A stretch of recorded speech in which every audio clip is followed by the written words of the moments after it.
Hey, how are we doing? Welcome, Andre Early, yet again. Another episode of Right Now Leaders. We decided to switch it up a little bit. Wanted to bring in a little diverse activity and engagement during this episode. So I'm happy to bring back some of our guests. I will let them introduce themselves briefly, and then we'll get right into our topic. And I believe today's topic is centered around consistency.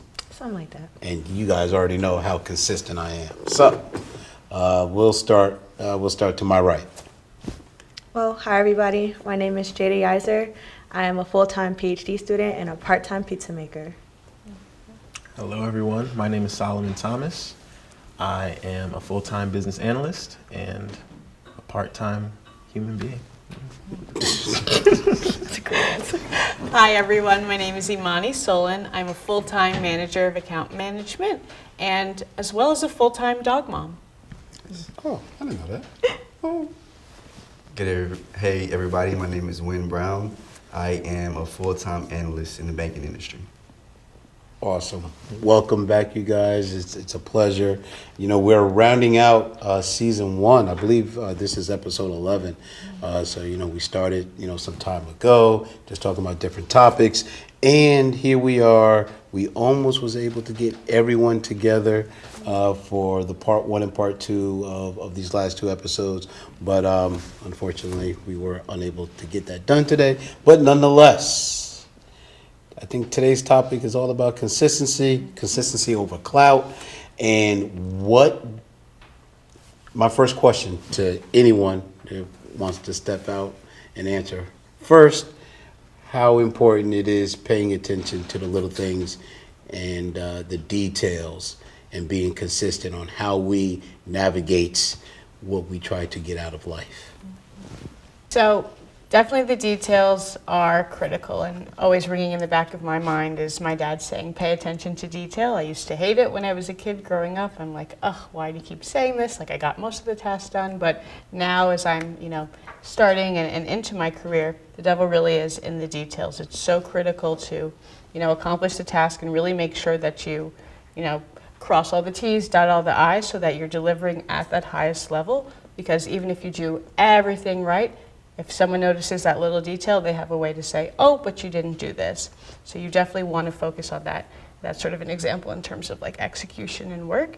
But I think also if I apply that to life and how I think about shaping my career, the details is how you're feeling day to day, the kind of things that you're working on and how much you're enjoying it, and that self-reflection piece. So I want to make sure that I'm not, just getting caught up, surviving through the weeks, making it to Friday, but digging into the details of, okay, out of the work that I did this week, what did I really enjoy? What was I passionate about? What would I want to pick up, and what task was I excited to do, so that I can, as I look for my next opportunities, find, careers and roles that have more of that work that I enjoyed from the details.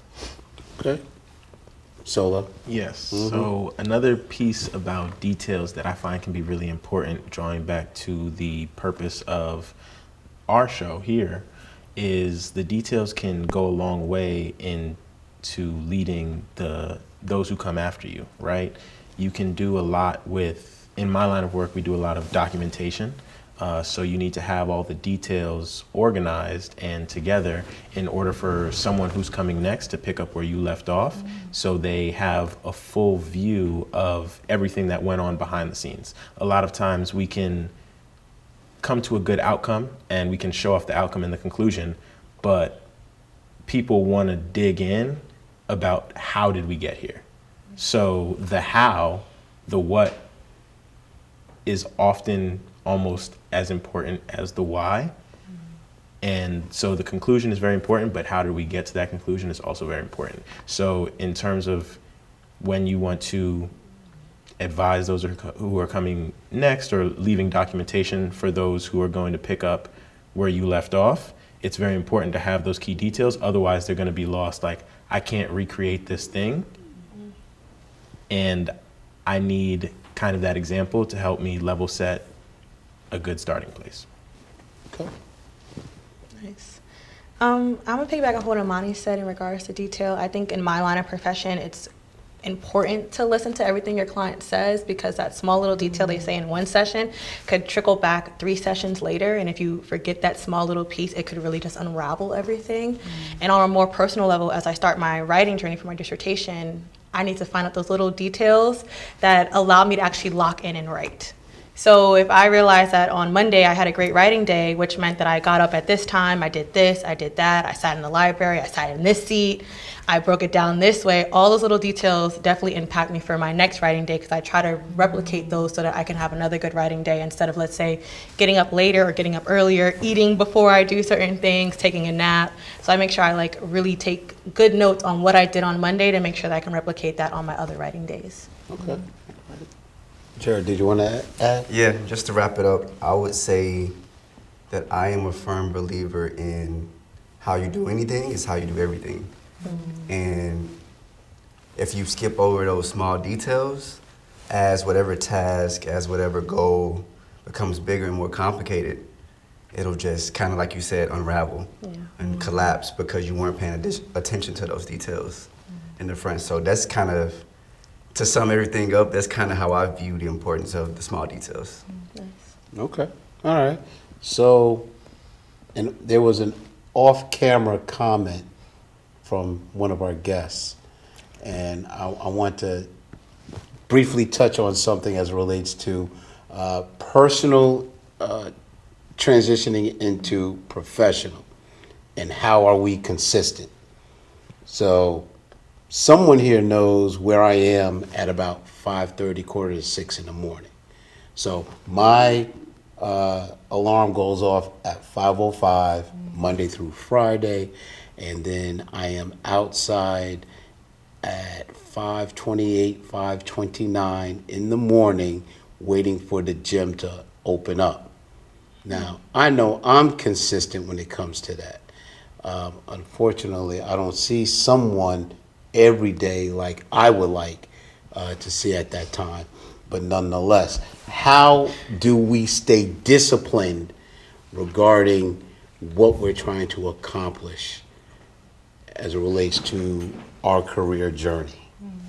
Absolutely. So I would like to start with that. He was looking at me. He's not talking about me, by the way. I thought he was. But The shade is coming. It's kind of strong. I think it's very important, like what you laid out there, that was not just the details, the consistency, and the discipline, but when you bring all those together, we have what? A routine. So a routine can be extremely important in maintaining that consistency, because if you're doing something, if you commit to a routine and you start doing it, then you get used to it. So it becomes that much easier to enact that routine. Even if you are tired, you know that I wake up at 5:05 every single day. Like, I'm not going to not wake up just because I'm a little tired. No, this is a habit. Habits, once something becomes habitual, it's hard to break, and you can kind of do it on autopilot. It takes a lot less effort to continue doing something than it is to start doing something. It's like Newton's laws of physics, right? So I think routine is very important in maintaining consistency. So setting a good routine and starting the routine might be the hard part, but once you commit to it, you're doing it consistently and it becomes habitual, that is when you have a great foundation for maintaining consistency and discipline. Okay. All right. JR, you want to touch on it, since I was Yeah, throwing he's it at you throwing in shade at anyway? me. I'm not there every single Monday through Friday at 5:30, but I am there consistently, and I think that's the most important part.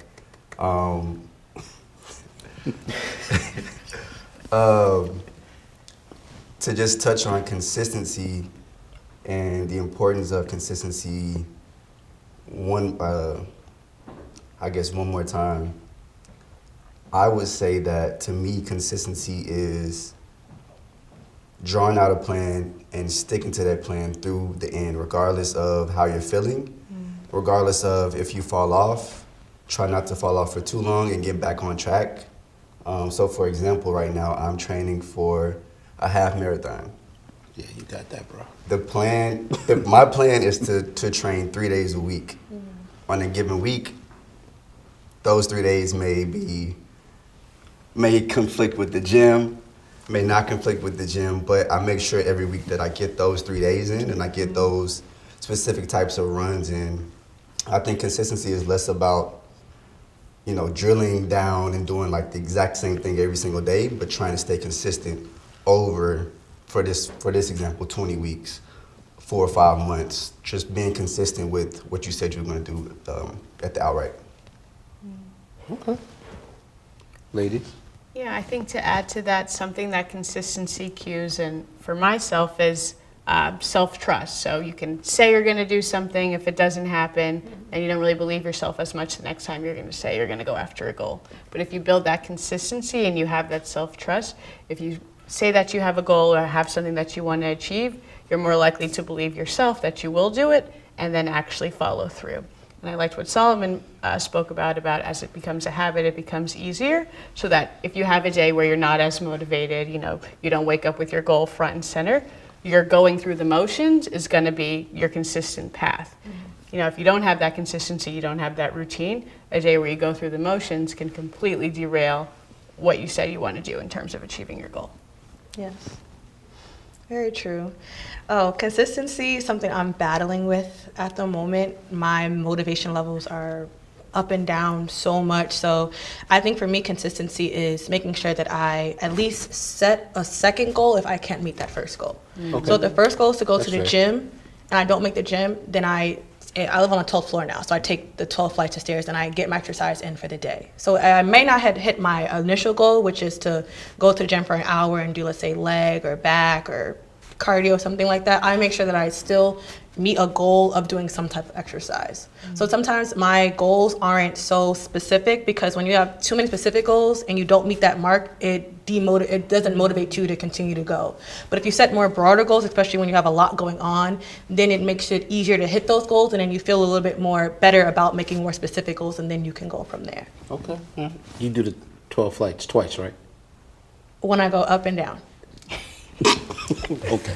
All right. It's not, you put a song on, I put a song on, and I just chuck up them stairs, and before Okay. I know it, That's I'm fair. upstairs. That's all right. All right, cool. That reminds me. Can I add before you go? Yep. I will also say that consistency looks different on a given day. Sometimes consistency Yes. is just showing up.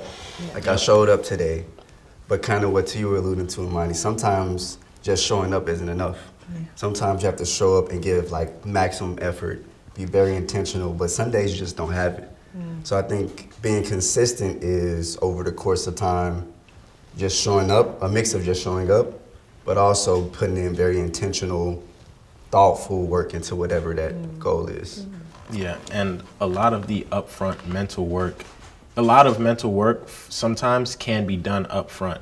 Like what you said, JR, you're training for a half marathon, so that means you already have that plan laid out. So now all you have to do is follow it. You don't have to put on your running shoes and like, okay, how far am I gonna run today? What exactly am I gonna do today?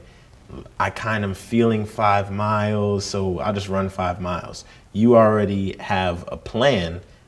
Okay, I feel 5 miles, but I already committed to running 8, so I'm running at 8 miles, and now you're doing it, right? For me, sometimes that looks like, in terms of consistency, just showing up is going to the gym. I know that for me it's a little bit easier. I have a gym in my building, so I know if I get downstairs and get into the gym, that I'm gonna do something, right? I'm not gonna go down. So sometimes I have to force myself to get down there. But once I'm down there, okay, now I know what workout I'm gonna do. I have some set workouts. All I really have to do is pick a muscle group, and then I'll do those workouts. So a lot of times there are opportunities where if you don't have it that day, as long as you show up and you get in your baseline, like that's enough. But when you do have it, definitely push yourself and just give yourself the ability to continue getting better and developing. Awesome. So when you guys think about, consistency, and I want you guys to think about yourselves in the lane that you guys are in, what is one habit that you kept that pretty much leads into your leadership identity? work-wise or just in general? Let's keep it work-wise. So for me, I can kick off and say I've always had a bias towards action. So how that manifests itself, it manifests itself outside of work in pretty much all aspects of my life. But in terms of work, if I get a task, I kind of want to first, strategize, like, okay, what exactly do I need to get this thing done? And then get it done. A lot of times people will procrastinate or put things on the back burner. I've never been someone to do that. I kind of will load up my plate and then I'll just start eating it. Like whatever is in front of me, I'm gonna get it done. And because I know that I work well in bursts, right? If I'm focused, if I'm locked in, I can just go and not look up. I'll just be heads down and I'll be locked in. There are some times when I don't have it. Like I'm a little fatigued, mentally exhausted. So that I'll use those times to do lighter tasks, correspondences, etc. But when I'm in a zone, I'm heads down, I'm focused, and I'm just clearing stuff off my plate, checking stuff off the list, and just getting that work done. So I've always had a bias towards action. When I get a task, it's gonna be complete. Like I'm quick with the turnarounds. Okay. I don't like coming back to it, talking about it multiple times. Like it's gonna get done. Your percentage of productivity in a timely fashion. He needs to teach me some, because I'm the queen of procrastination. I am a procrastinating queen, but I feel like I work really well under pressure. Okay. Like, and I think that's something that has carried me. It's not a good trait to have. I'm trying to get rid of this procrastination, but it's allowed me to get to where I am now. Just waiting the last minute to get stuff done, because I'm like, dang. A lot of it's due to fear of failure. I feel like certain tasks are too hard for me to do, but then when I sit down and do it, it's easy peasy lemon squeezy. But I think one thing I also do really well is planning ahead. So I like to plan out my whole entire week to see, when clinicals are, when I go to work, when I can write, when I can go to the gym, when I can hang out with friends. So I try to plan ahead, so then that makes my workload a lot easier to kind of distribute throughout the week. So he's more of a work and burst. I'm more of a all right, Monday, this is the plan for Monday, Tuesday, Wednesday, Thursday, Friday, and then I'm good for the week. And then, of course, Saturday and Sunday is more of the chill days. But Gotcha. Yeah, I've never been much of a planner. I have had to become as I've gotten older. Well, at least I know. Yeah. But usually not too much of a planner. gotcha. So we can. You teach me how to work and burn. I'll teach you how to plan. Thank you. I feel like for myself, I feel like I'm a mix somewhere between your two styles. But when I think about consistency, that shows up for me in terms of building structures for myself to help me stay on track. So something that I do work-wise is the first thing I'll do, rather than opening up my inbox, to sort of make a plan for the day. Yeah. Items that either I know I had open from the day prior, things that I think I need to handle for the week, so that I've got a plan for myself before seeing the forces that may be, random emails and tasks that pop up, so that I can then make a plan, adjust it, but have this list that I can reference back to. So if I have a procrastination moment where, I'm like, oh, what task should I go to next? I've got my list, I've got my structure, pick the next task,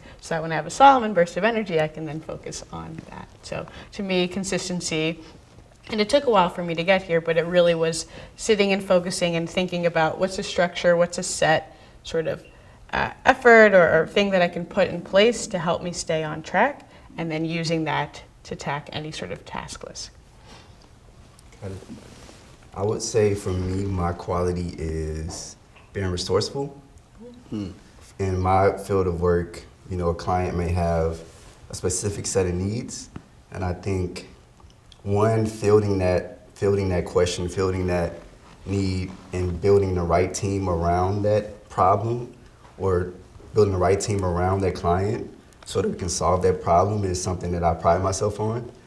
But not just externally with clients, doing that same thing internally with, your manager or other stakeholders within my firm, being able to field whatever the problem or question is, go out, be resourceful, find the right pieces, find the right people to bring into this meeting, to bring into whatever, so that we can all work together to proactively solve this problem without having too much back and forth. So I would pride myself on being resourceful. Awesome, awesome. So just to your point, Solo, earlier, most of my roles have been like public facing. So I would actually go into my office while I walk into the facility first. And Jada, you know exactly what I've experienced. Walking into, let's say, a community center setting, Yeah. and I don't even have my coat off. And they're bombarding me with questions, issues, complaints, all that. I don't have my coat off yet. You know, so I actually had to say, okay, look, let's do this. When I walk in, let me get to my office first. Let me get in my mindset so I can actually be productive and resourceful for the day. Because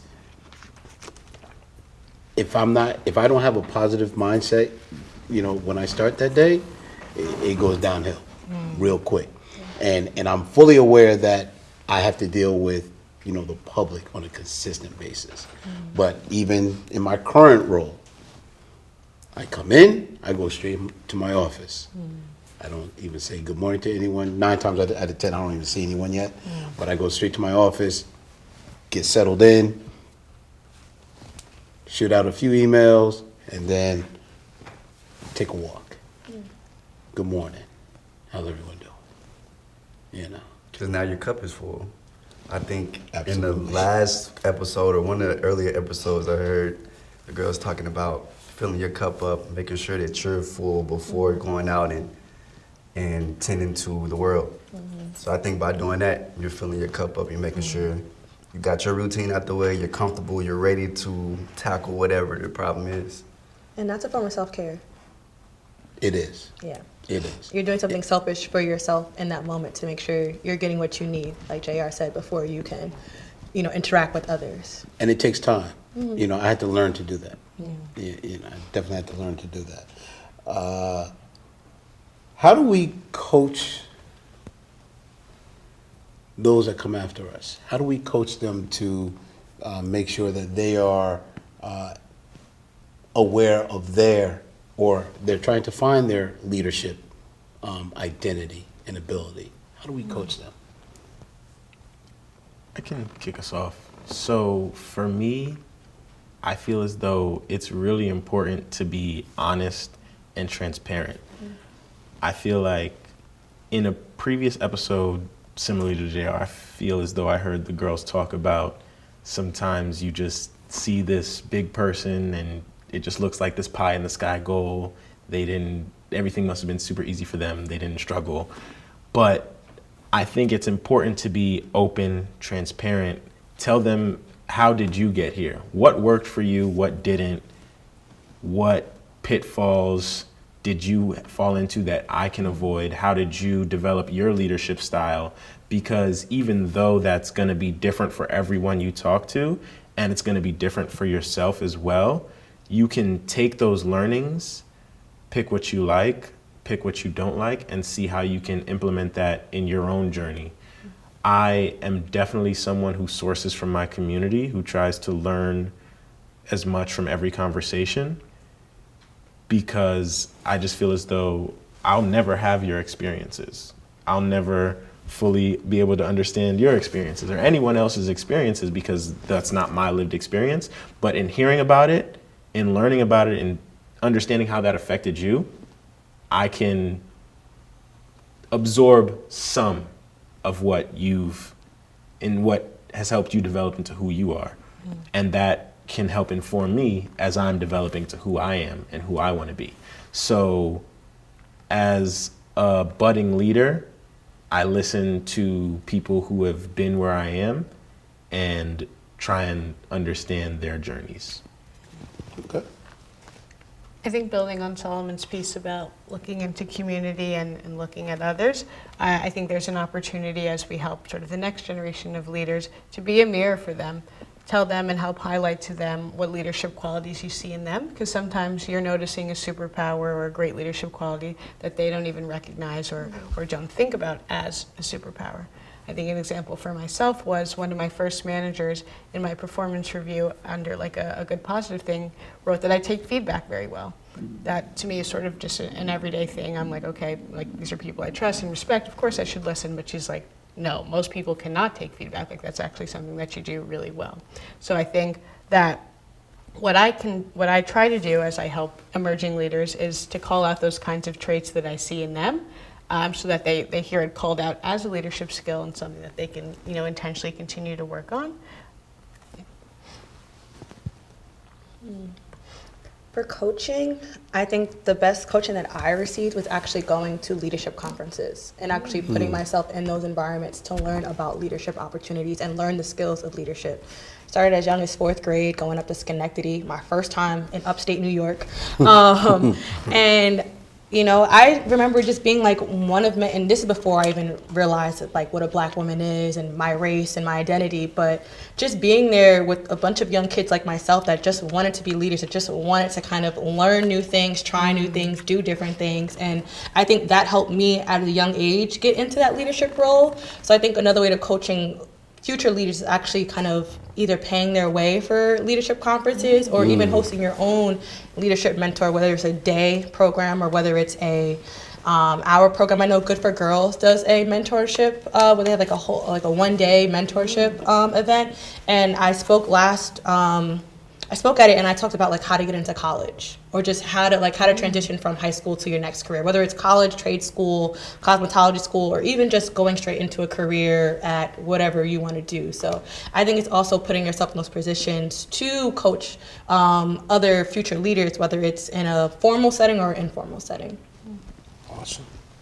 Yeah, I would say taking a piece from that last statement, I would throw it back on the upcoming generation of leaders to, seek out who they look up to, whether that's a relative, a coworker, a friend, and just pick out those qualities that you like. And to the extent that there is something that you like, get around that person, be around that person, pick their brain, see what makes them or see how their experiences made them to who they are today. Take that from that person and then repeat that same thing as you continue to meet new people that you're inspired by or that you want to resemble in a certain way. And just to finish that off, I do like putting the onus on the next generation, not fully, obviously, you always have to reach back, but putting the onus on them, don't be afraid to reach out. Like, don't think this person is too good for you, they won't have any time for you.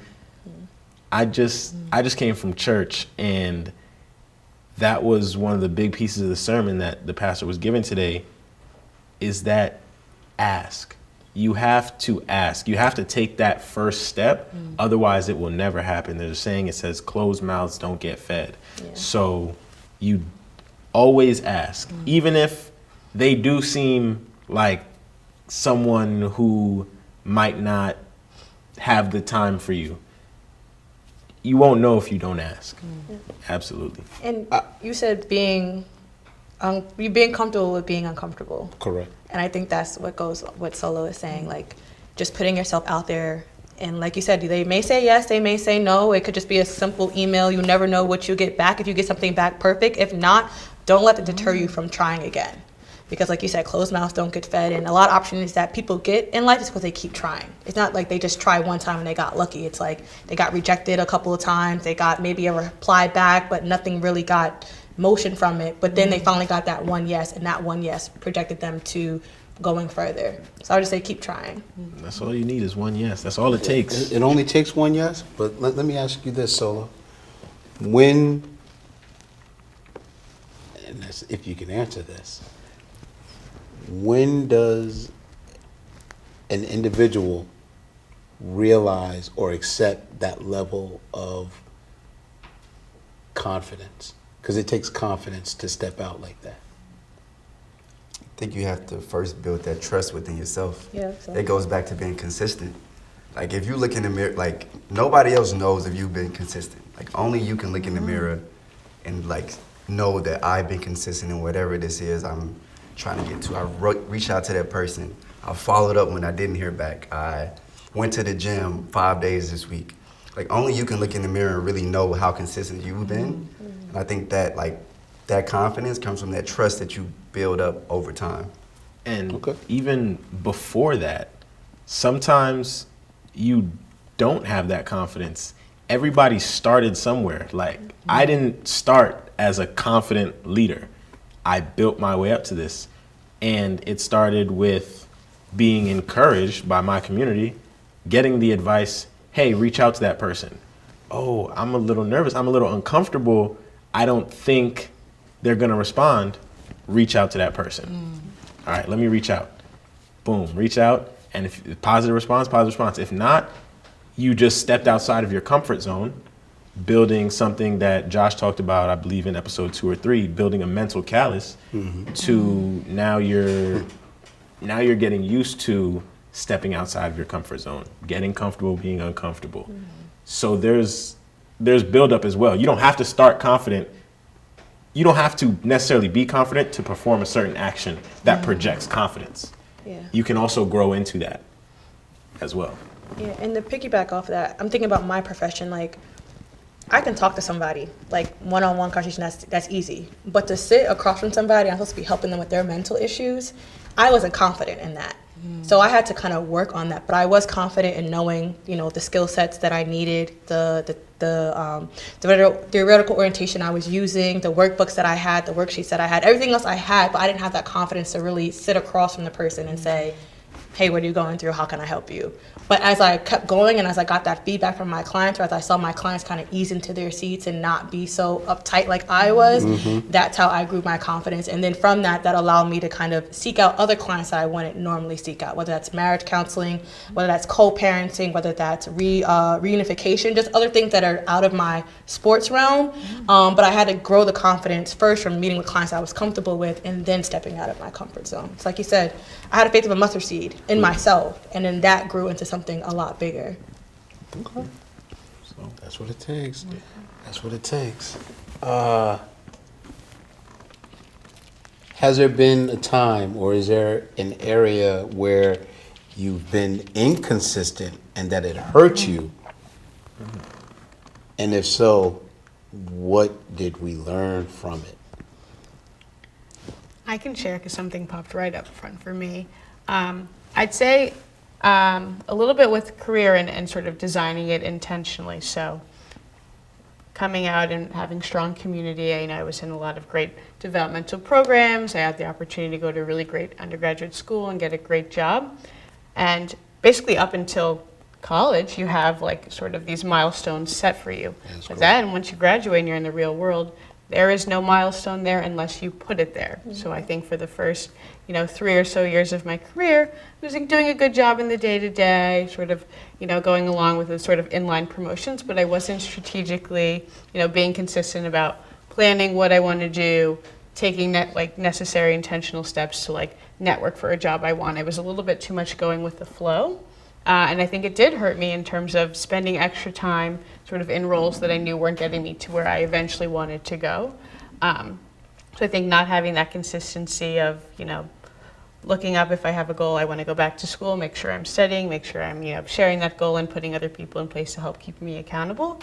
Or if I want to go and pivot into a different field, making sure that I'm having those networking conversations. So not having that inconsistency in that sort of 2 to 3 years of working because I achieved this big milestone and I could have just rested on those laurels and not put another milestone in front of me, just held me back. It sort of feels like, not that I wasted those years, but I didn't reach my, next goal as soon as I could have if I had been consistent of, all the same things that I was doing that got me into college, that got me through college and to the job. I kind of made it to the real world and let some of that fall away. Well, I can go. I'm about to say, I know you. Want to set the stage here by saying I want to talk about something a little bit more on the personal side. I could tell a story about when I was inconsistent in the gym or if I was inconsistent in school, but I'm going to be vulnerable for a second. Nice. So there was a time in my life where I was inconsistent in a relationship that I was in. I was being consistent in a lot of other areas. I had my primary focus on these other areas, but the one thing that kind of fell off my list of top 2 priorities was my relationship. And that did backfire, and that did have its drawbacks, and it definitely hurt the relationship, and it set me back very far in that space in my life. So it took a lot to come out of that, to realize how important that thing was to me, and to be able to move that.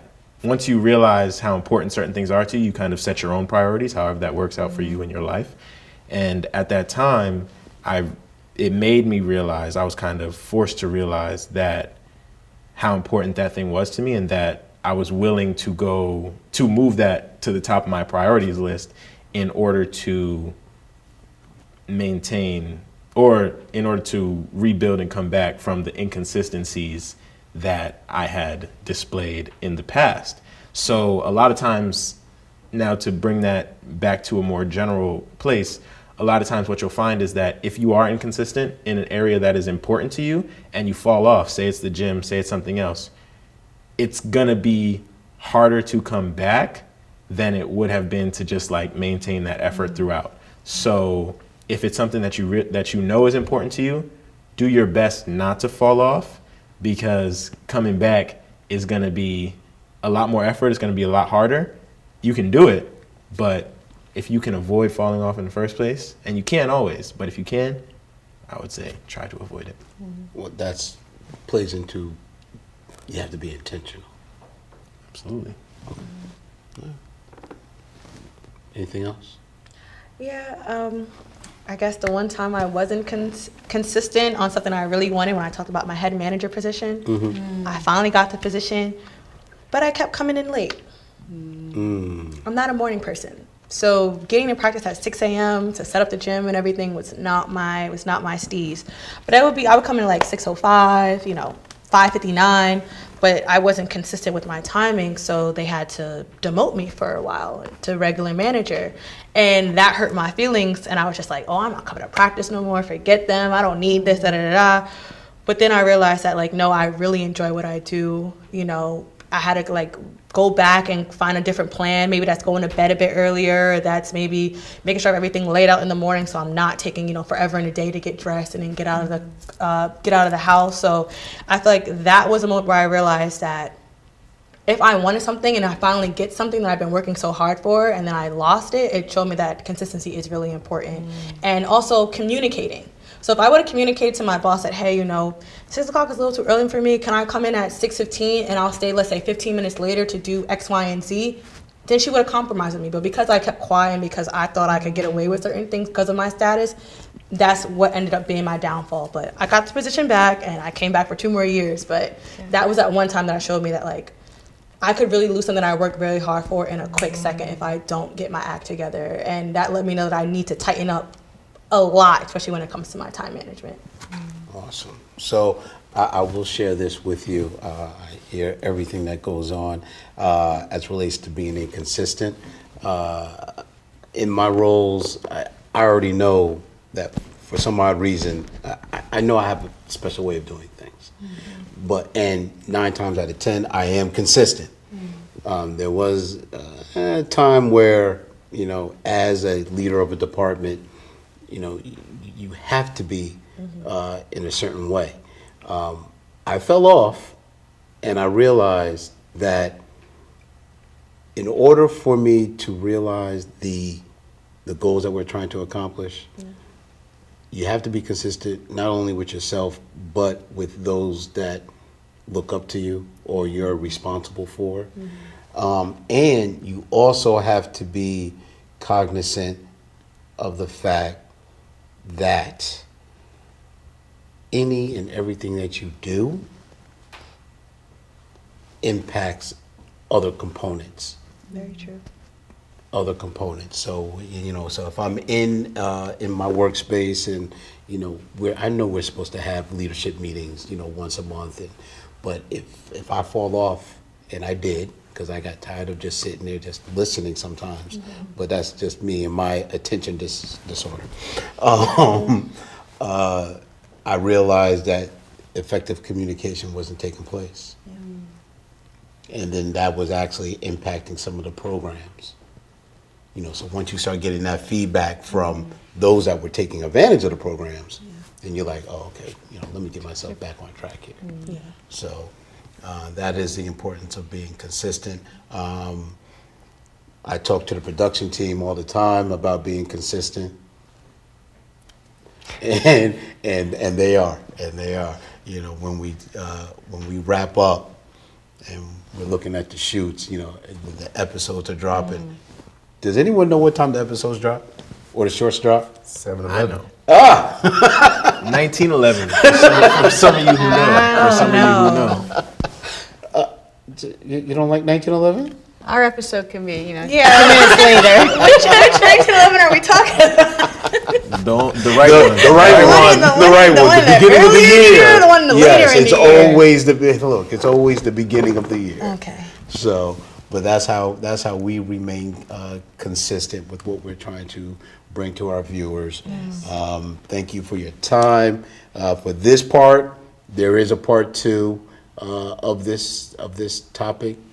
But you know me, I'm going to pivot just a little bit. But I'm very happy with what Right Now Leaders has become, and it's because of you guys, the guests, your input, your stories, still inspiration. I really appreciate everything that you guys have contributed thus far, and we're going to continue with this movement. So with that being said, we're going to wrap this up. We're going to take a break or 2 or 3 minutes, whatever, and then we're going to continue the story. Let's do it. Thank you.